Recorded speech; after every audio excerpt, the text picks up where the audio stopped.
سنن نسائی الکبریٰ کے اندر پورا چیپٹر ہے خوارج کے بارے میں نے خصائص علی والا وہ جو چیپٹر ہے سنن نسائی الکبریٰ کا، وہ میں نے اس میں ڈالا ہوا ہے. عبداللہ ابن عباس کو مناظرے کے لیے بھیجا مولا علی نے. وہ خوارج یہ کہتے تھے کہ امیر المومنین علی ابن ابی طالب ہے، معاویہ ابن ابی سفیان نے ان سے بغاوت کی ہے، ان کی بیعت بھی نہیں کی ہے، اور قرآن جو کہتا ہے کہ باغی کے خلاف قتال ہو، مولا علی تحکیم کے مسئلے میں ان کے ساتھ کیوں صلح کرنے کے لیے تیار ہو گئے؟ یہ واجب القتل ہے. صلح کس بات کی؟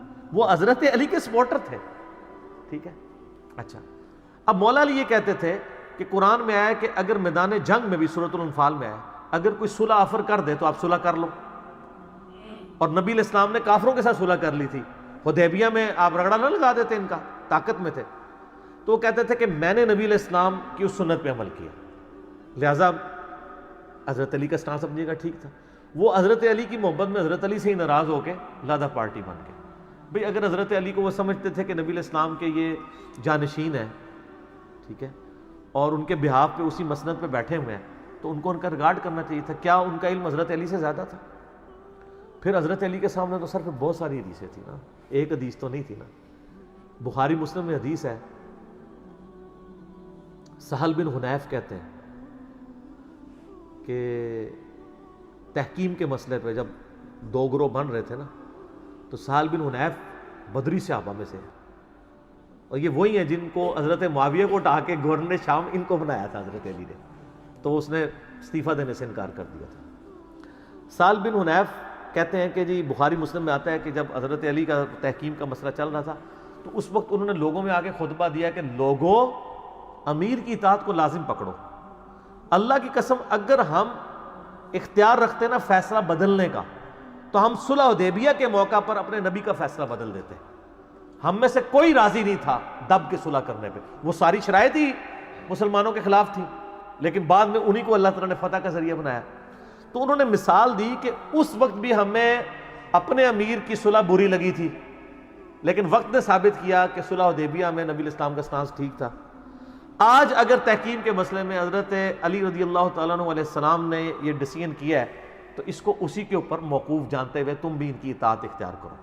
وہ تو حضرت علی بعد میں خوارج کے ہاتھوں شہید ہو گئے، ادروائز حضرت علی کو موقع مل جاتا تو یہ مسئلہ ٹھپا گیا تھا. ظاہر ہے ایک صوبے کا گورنر اتنی بڑی سلطنت کے ساتھ کیسے ٹکرا سکتا تھا جو 3 براعظموں میں پھیلی ہوئی تھی.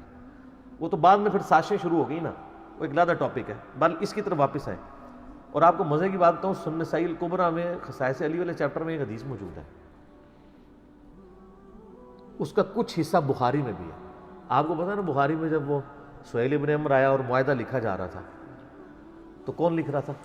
مولا علی. نبی علیہ السلام نے کیا فرمایا جب انہوں نے اعتراض کیا کہ ہم آپ کو اللہ کا رسول نہیں مانتے، آپ کاٹ کے لکھ دیں محمد بن عبداللہ، تو حضرت علی نے کہا میں نہیں کاٹوں گا، غیرت گوارا نہیں کرتی میری. نبی علیہ السلام نے کہا اچھا مجھے بتاؤ. آپ نے کاٹ دیا اور آپ نے خود اپنے ہاتھوں سے لکھا. اور وہ راوی کہتے ہیں کہ نبی علیہ السلام کی ہینڈ رائٹنگ اتنی اچھی نہیں تھی کیونکہ آپ لکھنے کے ایکسپرٹ نہیں تھے، کیونکہ یہ آپ کا ایک تھا، ایک کہتے ہیں نا معجزہ تھا کہ لکھنا پڑھنا نہیں جانتے تھے. لکھنا پڑھنا نہ جاننے کا مطلب یہ نہیں کہ بالکل ہی کوئی چیز نہیں لکھ سکتے تھے. اتنا بڑا بندہ اہم بھی جو نہ لکھنا پڑھنا اس کے سامنے کوئی چیز لکھے تو کاپی تو کر ہی لے گا نا.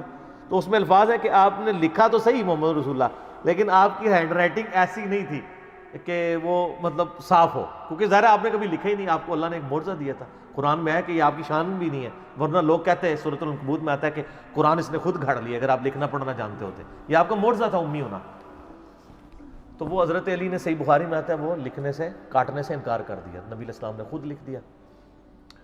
تو بخاری میں تو اتنی حدیث ہے، لیکن یہی حدیث سنن نسائی الکبریٰ میں موجود ہے نا جو خصائص علی والے چیپٹر میں، اس میں وہاں پہ ہے کہ حضرت علی سے نبی علیہ السلام نے فرمایا تھا کہ اے علی آج تم یعنی اس معاہدے کے اوپر اعتراض کر رہے ہو نا، اور باقی لوگ بھی کہ یہ معاہدہ میں کیوں کر رہا ہوں، تو ایک وقت تم پہ بھی آئے گا تمہیں بھی یہی معاہدہ کرنا پڑے گا.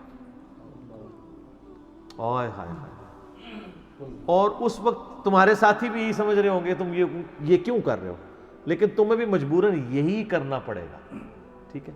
اور وہی ہوا جب وہ معاہدہ لکھا جا رہا تھا نا سر، آپ اینالوجی دیکھ لیں، وہاں محمد رسول اللہ پہ اعتراض کیا نا، یہاں معاہدہ لکھا جا رہا تھا تو امیر شام نے کہا کہ یہ جو لکھا ہے نا امیر المومنین علی بن ابی طالب یہ ہم نہیں مانتے، ہم تو امیر المومنین سے مانتے ہی نہیں ہیں، ہم تو خلیفہ نہیں مانتے، صرف لکھو علی بن ابی طالب۔ تو پھر آپ نے وہ کٹوا دیا تو انہوں نے کہا صدق رسول اللہ، رسول اللہ نے سچ کہا تھا، میرے پہ بھی وہی وقت ہے۔